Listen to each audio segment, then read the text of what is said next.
Education দিম। তেওঁসকলে ভাল ভাল ডক্টৰ হৈ ওলাব, কালি ইঞ্জিনিয়াৰ হ'ব, JEE হ'ব, JIT হ'ব, এইটো কৰি আছে। শিৱসাগৰবাসীৰ বাবে ভাল খবৰ যে শিৱসাগৰৰ 25জন ছাত্ৰ ছাত্ৰী বিনামূলীয়া শিক্ষাৰে ডক্টৰ বনাম বুলি ক'লে আজমল চাহাবে।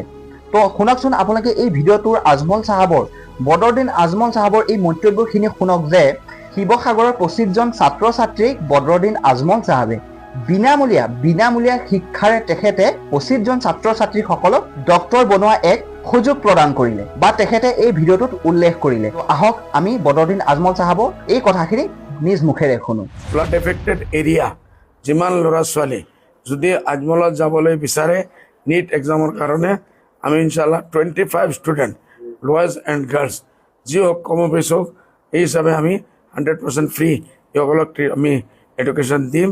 তেওঁসকলে ভাল ভাল ডক্টৰ হৈ ওলাব, কালি ইঞ্জিনিয়াৰ হ'ব, JEE হ'ব, JIT হ'ব, এইটো কৰি